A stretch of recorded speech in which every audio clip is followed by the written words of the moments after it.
for the second part of this, and I want to thank you for coming back on again today because the second recording that we did didn't have any audio. I went to edit that this morning and realized that we had no sound on your end, and I'm pretty sure that was my fault that that didn't happen correctly. So thank you for coming back on here a second time and Well, redoing you're that. very welcome. I've enjoyed it. Thank you so much because we got partway through the that first one, and um everybody got to see that part, and when I went to edit this morning I was like, oh my gosh, all that stuff got lost, and we had like 37 minutes on that video. So there was a lot of really good questions and good information in there, but I think that since we touched on all that stuff already, I think we should be pretty good to go. When I watched the video this morning of our conversation from the last one, we left off talking about Claudia. I can't remember her last name. Um, Christian. Claudia Christian. We were talking about her Yeah. TED talk that she did. Um, I guess we could just start from there and just go from that point forward if you're comfortable just going from that point. Yeah, so Claudia Christian is a famous actress. She was on Babylon 5 and a bunch of other stuff. And we'll have a link down in the video notes to her. And the reason she's relevant is because she had a drinking problem, and she discovered naltrexone years ago.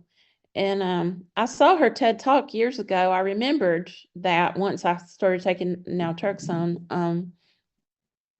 And she talked about how much it had helped her. And now she's just a big proponent of naltrexone, and she puts out a lot of videos.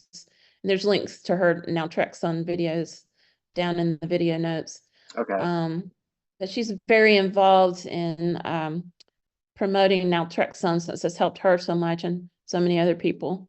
Yeah. Um, And by the way, uh, for anybody that's watching this video, she got a whole bunch of information and sent it to me. There's links in the video description for all kinds of information about naltrexone. Links to videos are in the description. Claudia Christian's TED Talk is in there.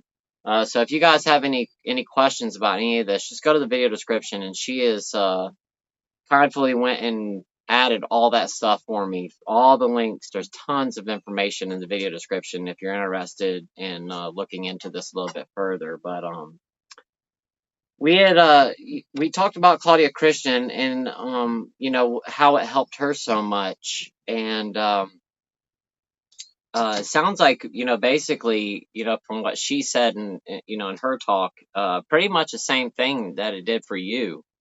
As far as the effects of the medication, because I remember her talking about that she had she tried the Sinclair method as well, correct? yes, and that's I think she started out doing that, Okay. taking naltrexone that way, which is the Sinclair method. As a reminder, is when you take naltrexone an hour or two before you drink. Okay. Okay. Uh, and then just over time, since naltrexone blocks some of the feel-good feelings you get by drinking alcohol, over time, you lose interest in drinking alcohol as a gradual process, and it takes different amounts of time for different people. Can you talk a little bit about the mechanism of action behind that medication, like what it actually does? And 'cause I don't think we covered that in the first video. Yeah, that's a good set of facts to go over. What really is naltrexone and how's it work? So it is an opioid receptor antagonist. It means it blocks the opioid receptor so that you don't get the same release of endorphins that you normally would get after you drink alcohol or take opioids. So, and I've heard different things about the experience of that for people. For me, there have been a few times that I overdrank since I started taking naltrexone, and I did feel the effects of the alcohol, but I would say for me, it was a dulling. It felt like a dulling of the effect. Okay, Um, I've heard some other people say they didn't feel anything when they drank alcohol. So really. I guess that varies from people, person to person too. But yeah, it just blocks some or all of those feel good, the more intense feel good feelings that you get from drinking.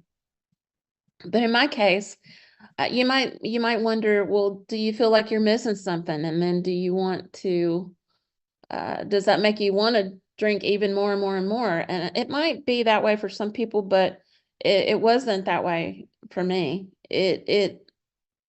Somehow it stopped that feeling of me feeling like something was missing. So, but more about naltrexone. I'd like to mention that naltrexone is not addictive. Some people confuse it with some of the other drugs like I think it's methadone and antabuse. But naltrexone is non-addictive. It's uh, it's not a, let's see, a regulated substance. I'm Okay, sorry, looking through my notes here. It doesn't cause withdrawal symptoms if you stop taking it. Yeah, not a controlled substance. So doctors don't need a special training or licenses to prescribe it. got you. Um, so, and a couple of really important things I'd like to mention too before we move on Okay, is that you have to detox if you take opioids on a regular basis. You have to detox from those opioids before you start naltrexone, because when you start taking naltrexone, it blocks the opioids effects. So you could go into withdrawal if you don't stop taking opioids for a while before you start it.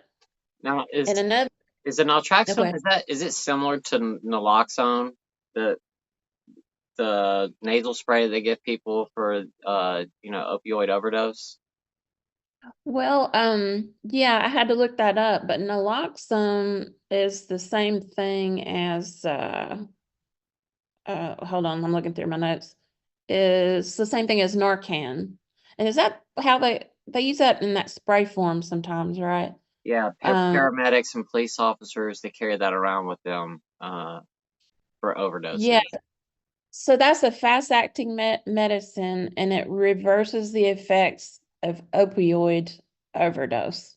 It's not the same thing as naltrexone, Okay, although I've read it's similar, but it's not exactly the same thing. okay, And and then there's antabuse, that medicine that makes you sick when you drink, yep, and that's not the same as naltrexone.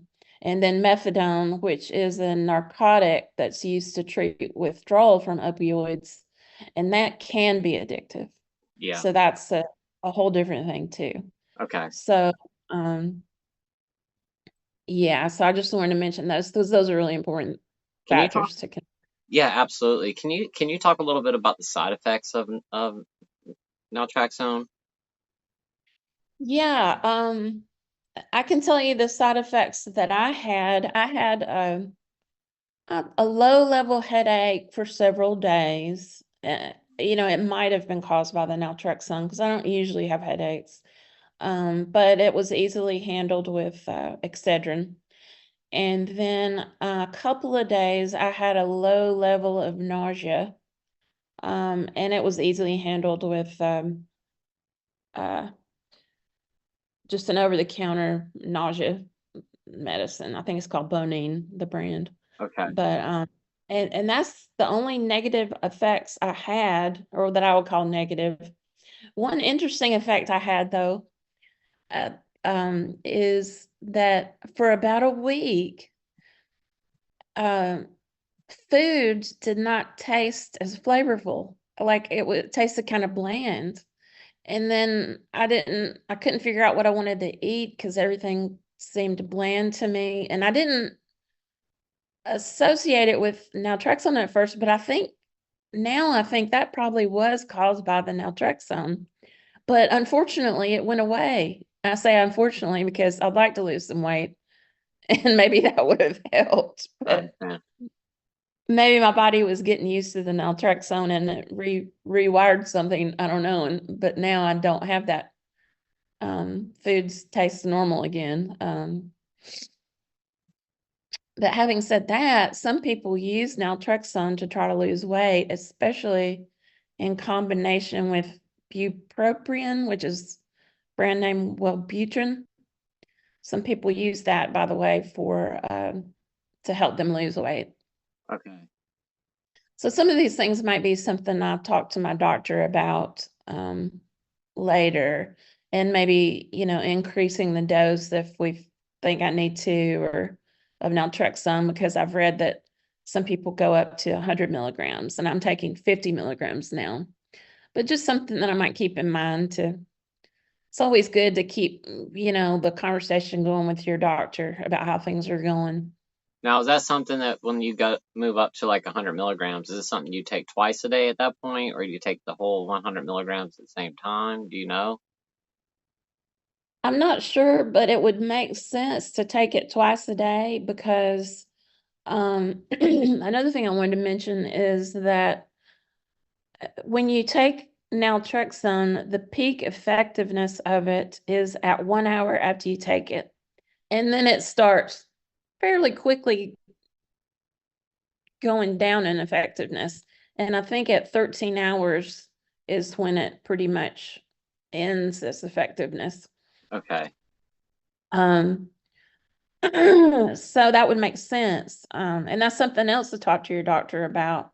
Like one question I have that I might mention to my doctor is, what if I'm at a place where I want to drink, but I took the naltrexone at a certain time, but a lot of time, like let's say 5 hours have passed, but then I'm at an event where I'd like to have a drink.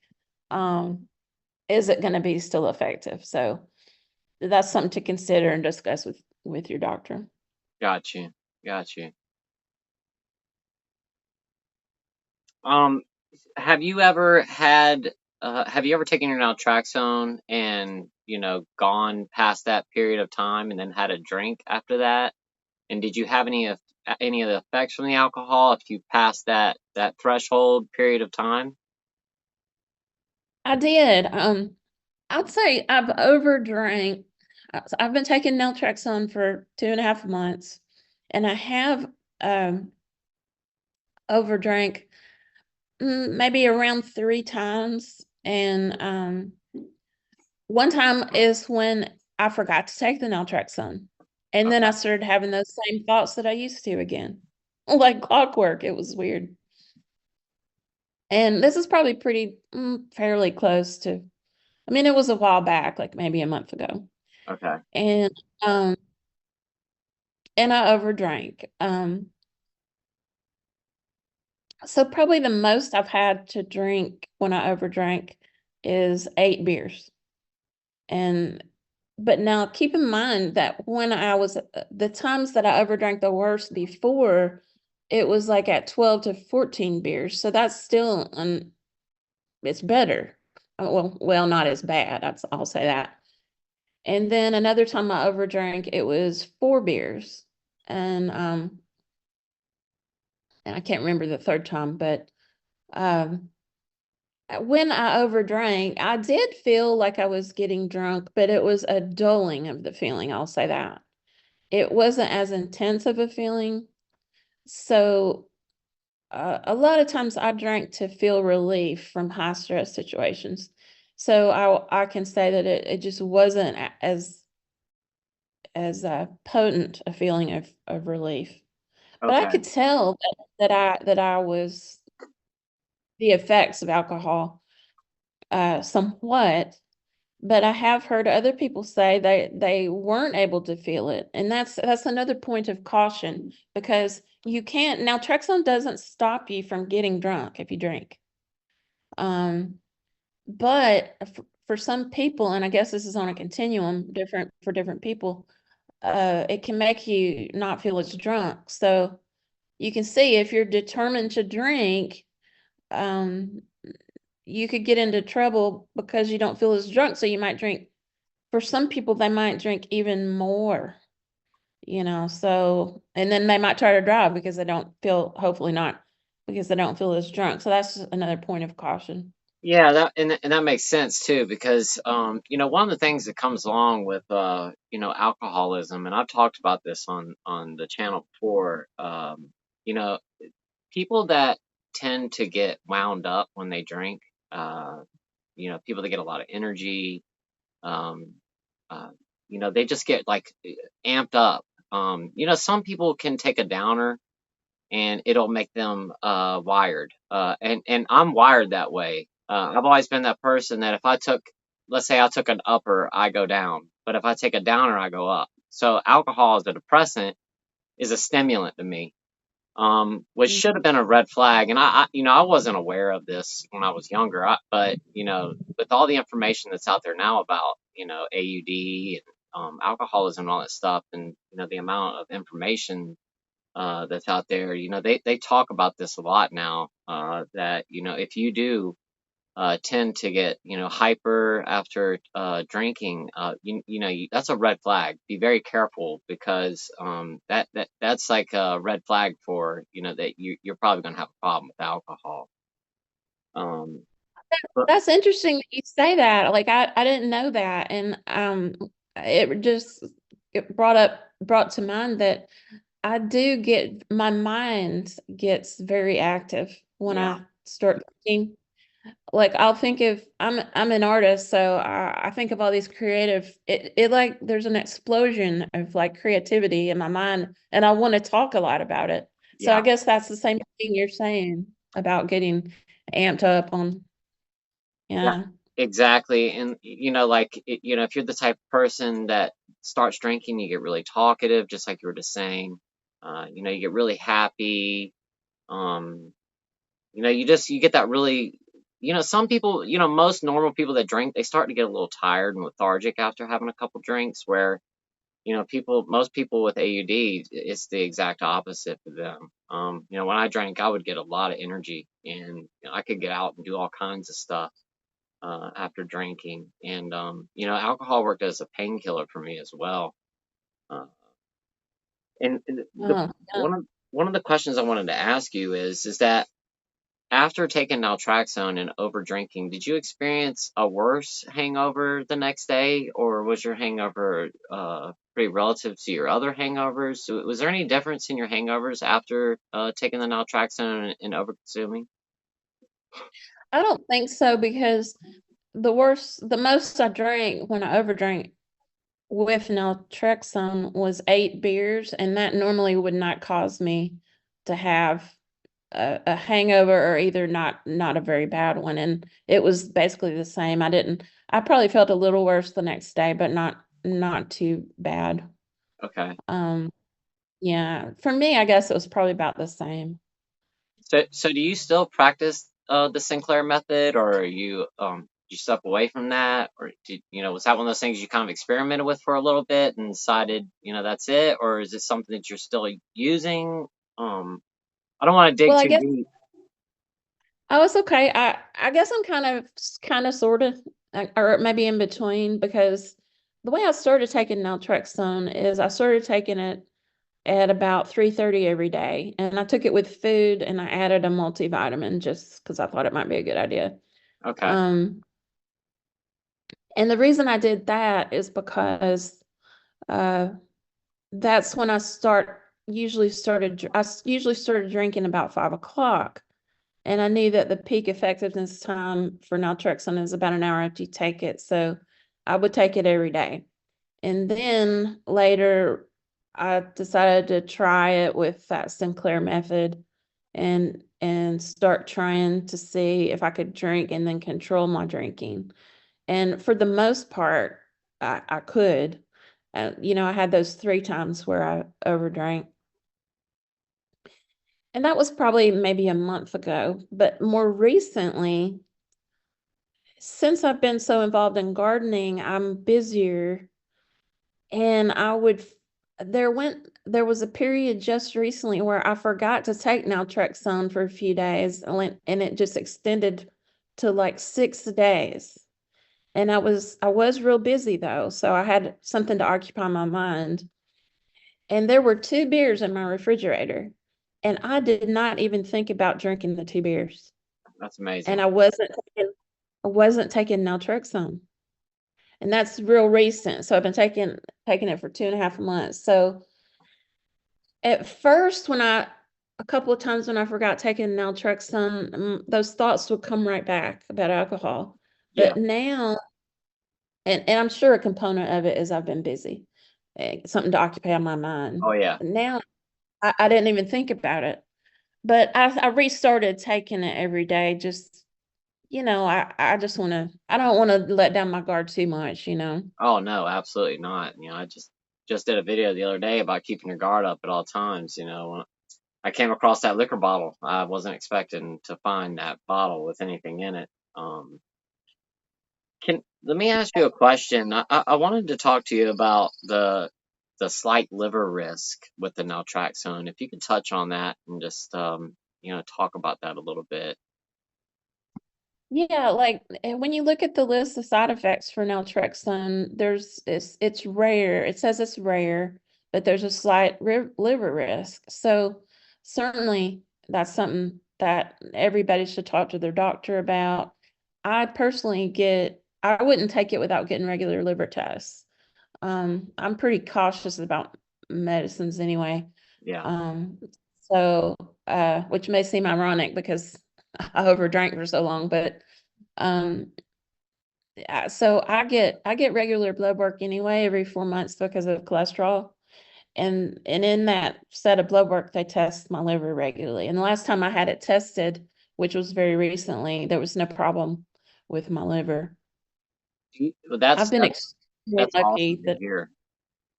yeah, with the abuse I've given my body with alcohol, I feel extremely lucky to have not already had every time I would go to the doctor, I worried that I was going to have a Well, bad, I, liver I think test. I think one of the things that you touched on, and I'm not trying to make a case for alcohol by any means. So I don't want anybody to take this the wrong way, but I think one of the things that you touched on at one point in our conversation, and I don't remember when this was, but you said that you would always eat when you drank. Um, I did, because I didn't yeah, want to be sick. I don't like yeah. being sick. I think that, and once again, I'm not trying to make a case for alcohol by any means. I'm not trying to say that drink all you want as long as you eat. But I think that when the alcoholism gets really severe, uh, take my case for instance, I never ate ever. Mm. Um, and I think that when you're drinking on an empty stomach like that, I mean, I really believe that it really amplifies the issues. Drinking That on an makes empty stomach. sense. Yeah, that makes sense because I guess it would be more concentrated at one time, I suppose. Yeah, I mean, it's basically, it gets some of it gets absorbed by our stomach, but it basically all gets absorbed in our small intestine. And when I was a drinker, I never had food in my stomach because I didn't want to have to wait for that effect to kick in. Um, so I just had an Yeah, empty stomach. I wanted that absorption rate to be as optimal as possible. And so I just never ate, and I'm sure that probably had, played a role in your liver, protecting your liver the way that you did. So that's good that you did eat. Um, and another, another thing I did, oh, sorry to interrupt you. no, go ahead. Uh, just want to mention another thing I did. For some reason, I've always drank a lot of liquids. Uh, I've noticed about myself, I drink a lot more than other people. And I love bubbly water. So I'll drink like Perrier yeah, or that S Pellegrino. And I drink, if I'm not, when I didn't drink alcohol, that's what I drank all day long and a lot of it. yeah, So I and that wondered if that might be a factor. I don't, I'm sure it that is. my liver, I didn't have bad problems with my liver. Yeah, and kidneys as well. I never drank water either. I just didn't Mm. drink it unless I woke up in the middle of the night and was like super thirsty, which happened a lot, but that's about the only time I ever drank water. I did want to talk to you about also, if you could touch on, naltrexone not just being a cure-all. Um, Oh yeah. Well, you know, I think a lot of people, not everybody, I guess, but starts over drinking because, they've got something that bothers them. In yeah, my case, um, I had some awful losses in my life and ongoing family struggles. And, that hasn't gone away. So what am I going to do now? I don't have the drinking to fall back on to give me a temporary good feeling. So what that means for me is I've got to add something else good in my life. I've got the gardening right now, and I find gardening very therapeutic. If anybody has the least bit of inkling to do it, I recommend it because it's just so satisfying to see something growing, I love to start seeds. I love seeing the little seedlings pop up. It I makes me 100% agree. it's kind of like you're putting good into the world, Yeah, And but whatever works, whatever makes you feel good. I think volunteering is a wonderful thing. You're doing something for other people, then you're also doing something for yourself because it always feels good to put some good in the world.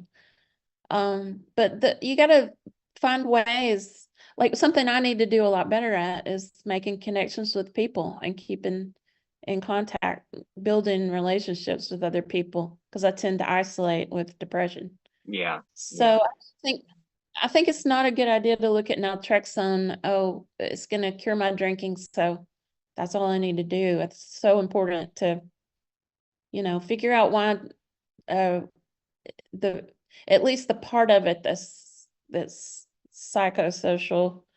There's probably a genetic component and a psychosocial component, I think, oh, there's a lot definitely of a times. genetic component to it. That absolutely is true. But life is just hard sometimes, and it's so easy to pick up a drink.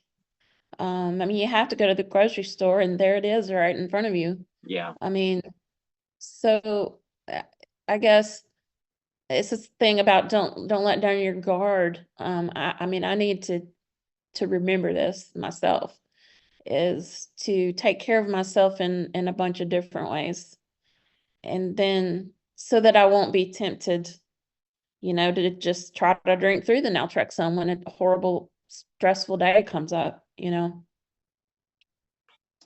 yeah, I think you're right. And it's not just going to be the naltrexone. It's not going to be just a one pill.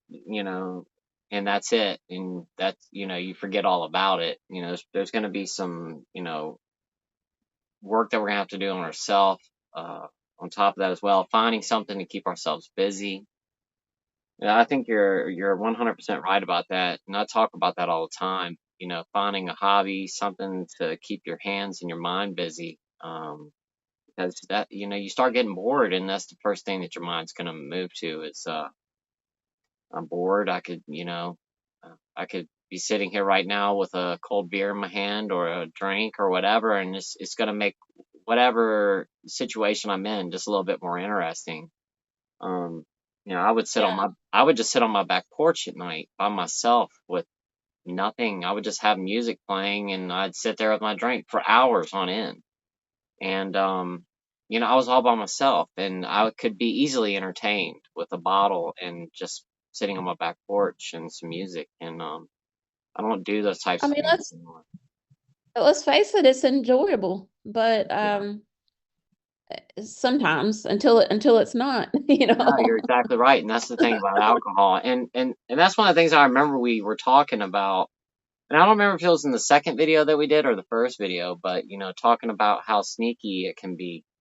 Um, it Oh tricks yeah. you. In the very beginning, and I'm sure that you can totally relate to this. In the beginning, the hangovers aren't too bad. Just a couple beers, you feel good. A couple, maybe two mixed drinks, you feel great. Um, it, but as time progresses, our tolerance goes up And as our tolerance rises, the more we consume, which the more poison that we're pouring into our body. And then as that tolerance increases, our consumption increases. Those hangovers become quite difficult to get through in the morning. You have to, Yeah, and um, I tell you, I hate being nauseated worse than almost anything. Oh my oh, me gosh. too. Me too. I mean, yeah, but about the trickiness of alcohol, I, I'm just starting to see now where I can enjoy little things again. Um, whereas I think over time the alcohol, in the background was tricking me into thinking that in order to enjoy the little sometimes mundane things, I needed something else, something more. So something was missing. And just to enjoy it, I wanted that to enjoy it. But now I've reduced my drinking enough so that I can once again enjoy the some of the more simple things without having a feeling like something was missing. Absolutely. Absolutely. So we just got finished talking about that. What else did you want to touch on as far as is concerned? I know that we had talked about discussing the sugar cravings because you had seen that in one of the comments in the video from yesterday. That didn't get up until 5 o'clock this morning. I'm sorry about that, but YouTube was having some major issues last night. I got an error message. That video actually uploaded yesterday at like I think 5 o'clock. It finished uploading, and I couldn't. YouTube had it stuck, and I got an error message from YouTube, and it said it was a whole it was an issue across the whole entire website. They were having all kinds of problems. A bunch of creators were saying that their videos weren't getting up. So I'm sorry that video didn't get up last night until this morning, but there was nothing I could do about it.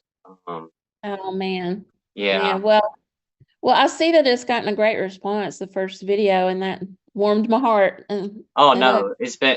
I took a brief glance at it this morning. I've been running around all day today. I haven't gotten to any of the comments on there yet, but from what I had saw, nothing but positive feedback in there.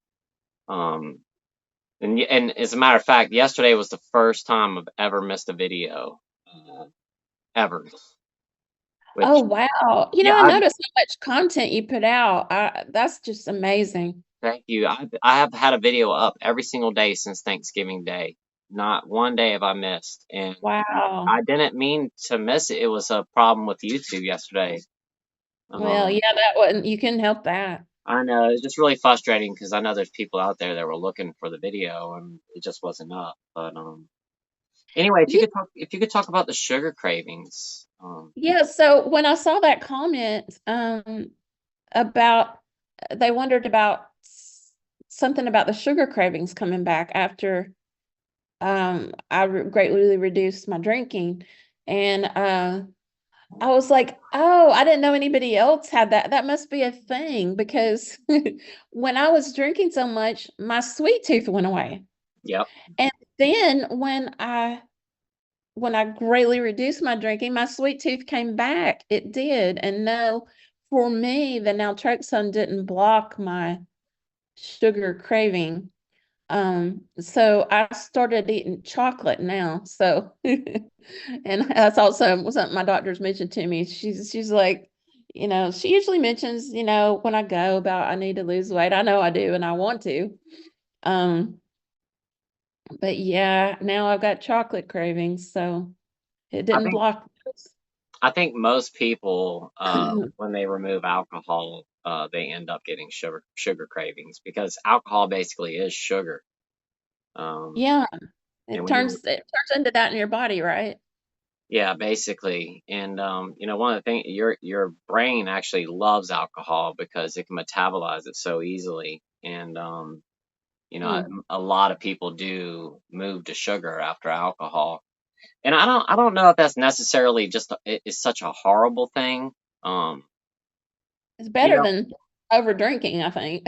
Yeah, and and the thing is that okay, you might have a couple pieces of chocolate or whatever it is in the beginning of quitting alcohol. And if that's what's going to help you to get through your cravings, so be it. I mean, Yeah. is it something that you want to do every single day for the rest of your life? Absolutely not, because that's it's hard on your liver as well. And when you're eating excess sugar, that sugar can get turned into fat, and it can get deposited in your liver, and you can end up Mm. with fatty liver from over consumption of sugar. Oh, yeah. I've heard of Um, fatty liver.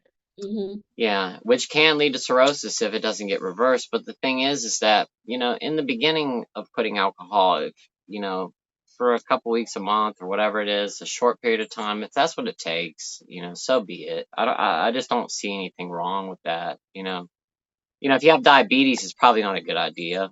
Um, but if Yeah, you and it's sort of like one thing at a time, you know. Sometimes if you try to do too many things, Absolutely. I made a video about that one day, talking about trying to quit everything all at once. It's just a horrible idea, I think. If you're a cigarette smoker and you're a drinker, you know, pick yeah, one. And I would pick the alcohol first, quit the alcohol and then think about quitting the cigarettes. Because if you try to quit everything at the same time, you're going to overwhelm yourself.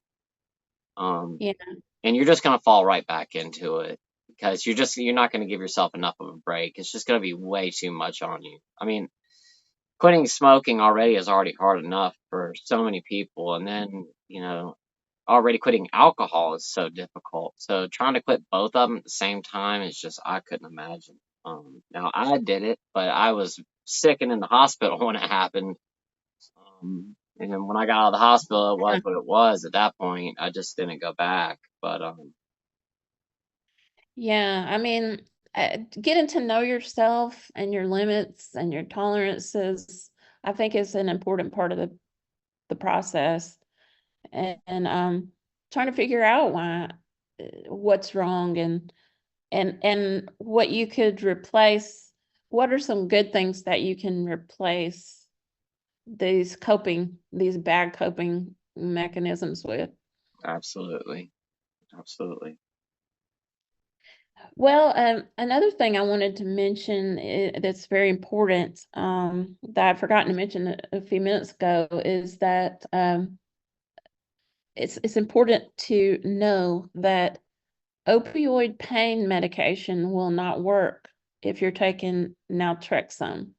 So let's say you're in a car accident and Good you're point. unconscious in the hospital and they try to give you opioid pain medication and you wake up and it's not working. So you need to inform medical personnel that you're taking naltrexone. And to that end, what I did is there's a section on my cell phone. I have an iPhone, so uh, it's in the Apple Health app, and then you go to medical ID and then emergency access. And if you fill out all that stuff, you can record your medication information and make it so that any emergency personnel can, even if it's on your lock screen, Yep. access your medical information. 100%. I have the same thing on my phone right now. It has all my medication listed, all of my health issues, and one of the biggest things they need to know about with me is I'm on blood thinners. Um, Oh, if I have something happen, they need to know that. But just like you said, it's an opioid agonist, which it gets into that opioid receptor, binds to it, and basically blocks that opioid. okay. Is there anything else that Um, you wanted to touch on, as far as this subject is concerned? Anything else as far as your experiences with the medication? Any last topics that you wanted to touch on as far as people, side effects or anything like that that you wanted people to know about? well, one Anything? thing I wanted to mention is with this Sinclair method where you take naltrexone an hour before you drink, um, as opposed to just taking it daily. Um, different people have different it takes different amounts of time for people to get to the point that they just don't want alcohol anymore. And some people may still drink, just occasionally. But there is a video that's going to be in the video notes. It's called 10 Reasons Naltrexone May Not Work for You, which is really just a series of tips to pay attention to while you're taking naltrexone. But in that video, there's a chart and there's an informal poll that this person took. She helps people with alcohol use disorder, and she took this informal poll that asked people how long did it take them to reach what's called extinction, and that's what they called in the Sinclair method when you just stop wanting an alcohol. And so that might be something interesting for you guys to look at. It looked like the most common time among the people she polled was about 6 to 12 months with the Sinclair method. Maybe about 10% of the people, it happened right away. And then for a small number of people, it took even up to 2 years. So I guess it can vary wildly if you do that method. Do you know what So, the percentage is on the amount of people that hit extinction level on the medication? oh yeah, dang, I didn't say that. They say studies, they quote, say that naltrexone works for about 80% of people. So, Wow, that's a really big I'm number. not sure if it's naltrexone or the Sinclair method on the naltrexone specifically, Okay, but it's 80% of people can be helped according to that's what some studies showed. So that's an there's all amazing kinds of number. links, and I mean, yeah. So it's so wild that more doctors don't recommend it. And not even my GP recommended it. But once I told her that I was trying it, she was all for it. So she knew about it, but she didn't recommend it. But some people don't even know. Like, didn't you say a nurse watched this and I told you she didn't even know about it till she watched the Yeah, video from yesterday? yeah. Didn't know it was used for alcohol use disorder. Yeah, Hmm. yeah, and that's Yeah, the as thing is that opposed to just for opioid disorder. yeah, it's they use it for opioid use disorder, but a lot of people just don't know that it's used for alcohol use disorder as well, and there's just not a lot of doctors that are prescribing it. And that was one of the things that I was telling you. I'd watched that interview with that lady that was talking about her experience with the Sinclair method and using naltrexone and how beneficial it was for her. And after speaking with doctors, just a lot of doctors aren't aware of the medication. They just don't know much about it. They're not prescribing it very often. Um, and I guess my question is writing it for AUD, is that an off-label prescription when they do that, or is it on label when they do that? Do you know the answer to that? I didn't quite hear what you said on label. Yeah, is it Could you when repeat your? yeah, sometimes they'll write prescriptions for stuff off label, like I'm trying to think of another Oh, oh, example. oh, Is is yeah. is that So is that here's the case for naltrexone when they write it for alcohol use disorder? Is that off label, or is it do they actually? no. What actually happened is naltrexone was first developed in the 60s, but then and it was most commonly used for opioid addiction. Okay, But they approved it for alcohol use disorder in 1994. So okay, what is that, 30 years ago? 30 years ago. Yeah. That's wild. I know. And it's still not super commonly used. But if you go digging on the internet, there is lots of information about it. Tons of videos with personal testimony, so you can hear lots of other people's firsthand experience with it. and we've got links down in the video notes for those, for a bunch of those. So there is a lot of information if you go looking for it. Absolutely. Yeah, I did some searching myself, and there's a lot of information out there, which is crazy to think that there's that much information out there about it and not that many doctors prescribe it. You would think with the amount of information that's on the internet about it that, it all it takes is a simple Google search and it's right there. And why, Yeah, I why aren't just they prescribing don't that more understand that. often? I don't know. I don't know the answer to that question. Could you talk a little bit about and I told you I was going to look this up and I didn't, but can you talk a little bit about how much the naltrexone cost? Do you have any Um, idea? I I'm not sure because I just pay an insurance copay, but my copay is not much at all, or else I don't remember exactly how much it was, but if it was a lot, I would have noticed it. So it's not very much. Oh, wait, I did look it up. Hold on, I just remembered. Um, but I don't think it's very expensive, even if you I don't have see a it right here. copay. I You see can $23.35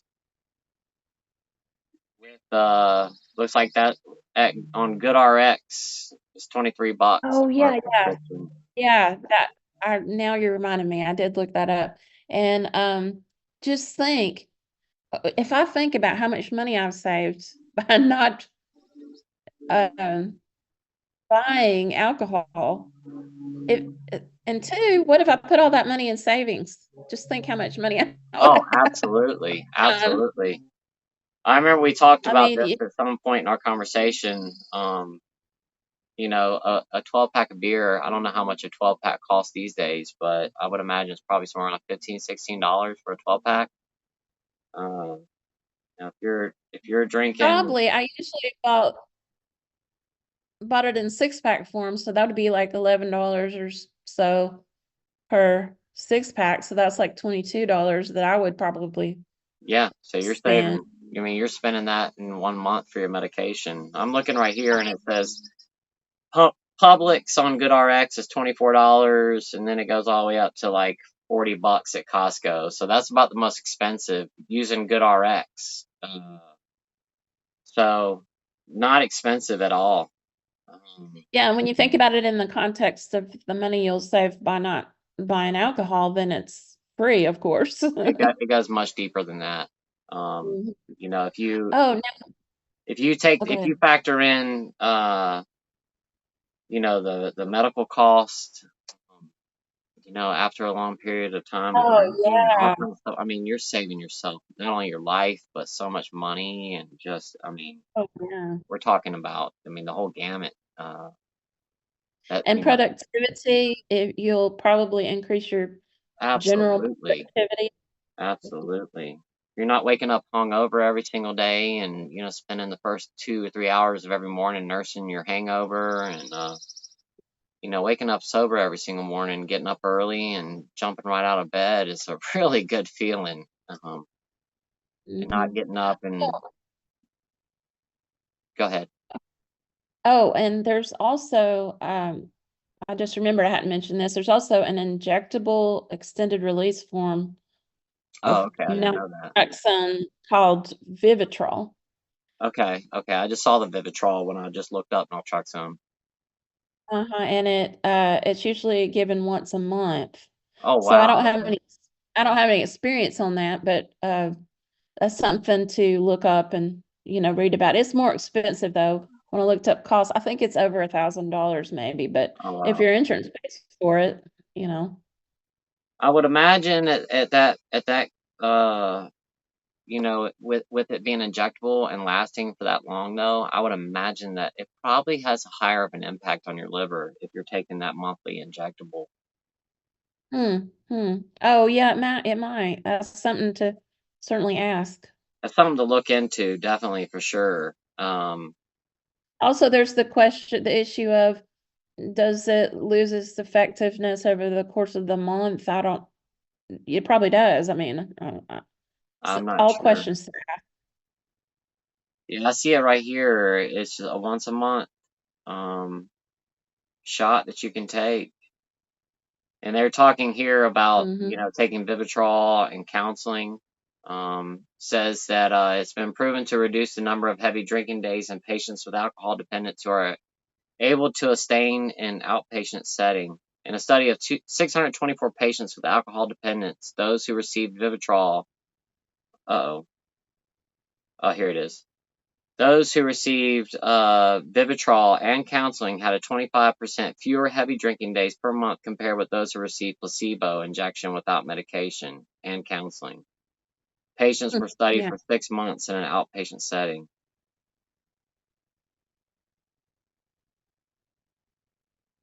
So, I mean, they have the studies behind this stuff. So, I mean, it's proven to work. Um, so, I mean, for anybody out there who's, struggling with cravings, I would definitely speak to your doctor about this medication and ask them about it because, I mean, honestly, I just don't think a lot of doctors know about it, especially your general, your GP doctor. It's just probably not in their wheelhouse. Mm-hmm.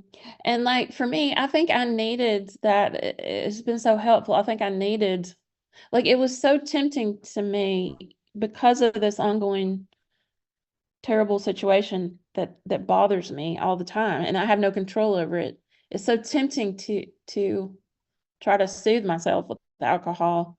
I really needed the like naltrexone just gives me, I am motivated to reduce my drinking, but it just gave me the, with the reduction of the craving, it gave me the help that I needed, you know. Some of us Absolutely. need that help. I know there's people who obviously do it themselves. I mean, maybe they have some sort of help like support and counseling and whatnot, but um it just was it's a critical component of my desire to reduce my drinking. And I think a lot of people could benefit from that. No, Um I think you're so right. I think one of the hardest parts about stopping drinking is the cravings. yeah, yeah. The pacing back and forth and it's all day long.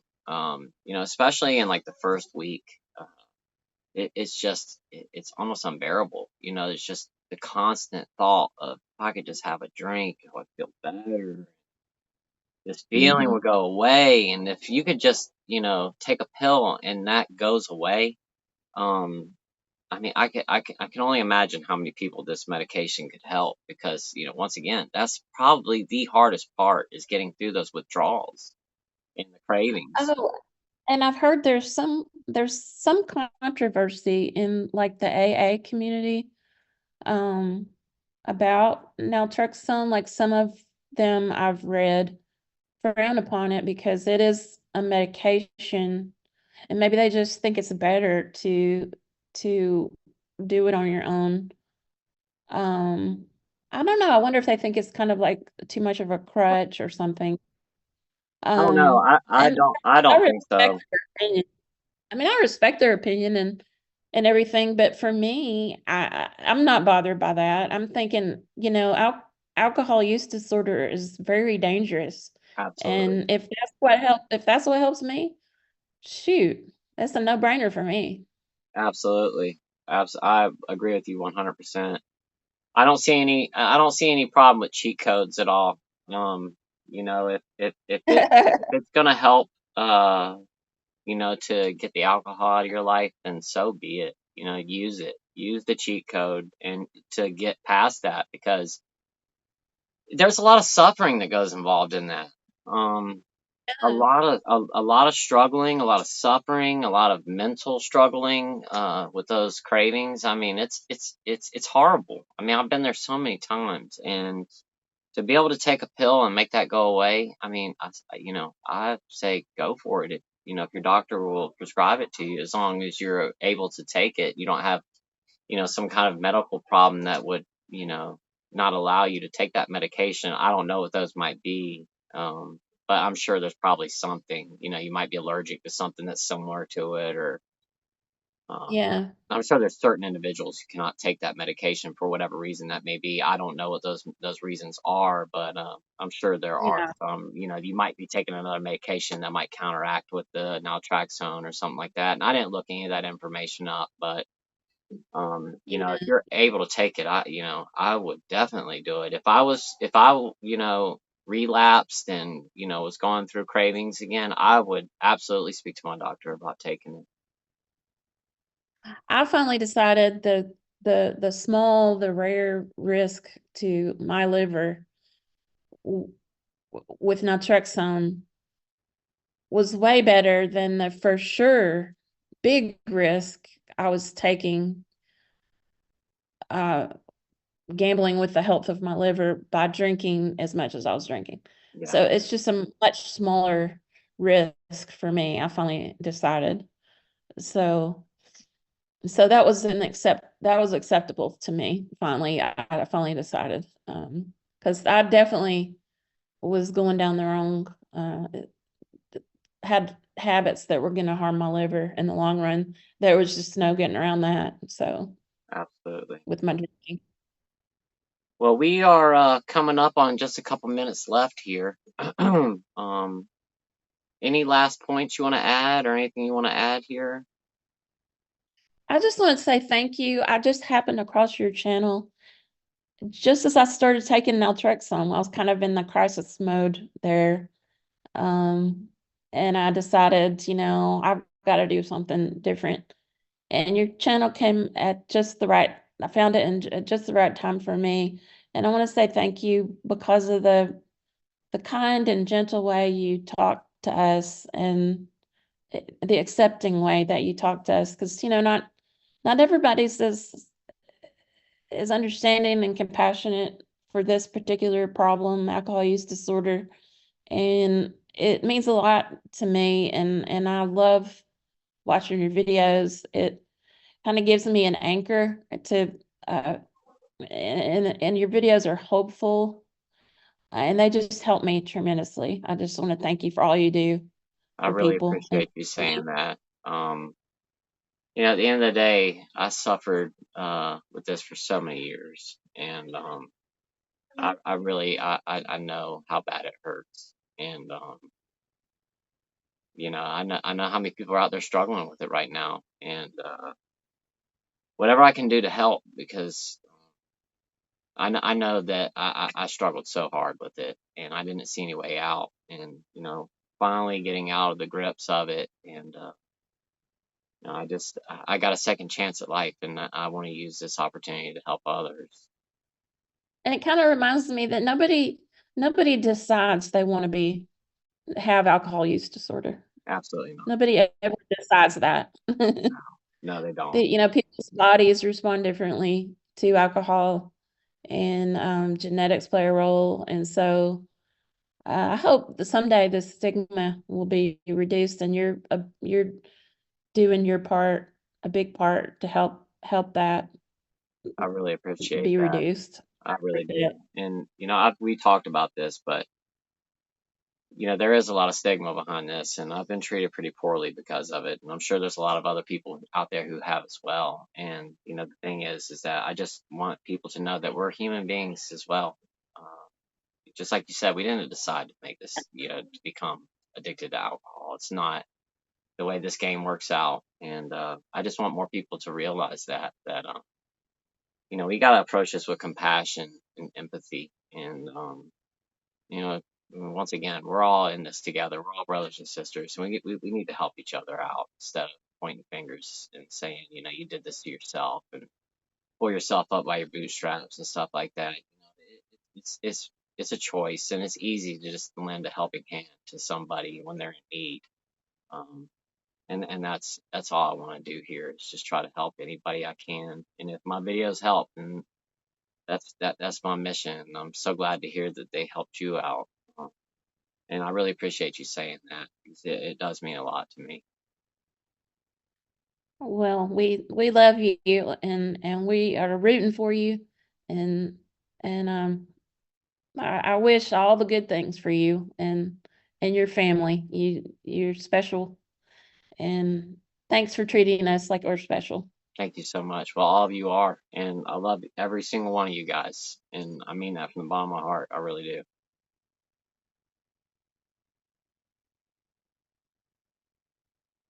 Well, I guess I'm gonna go ahead and end this conversation for today. Thank you so much for coming on today and talking about this. I really do appreciate it. And thank you so much for coming back.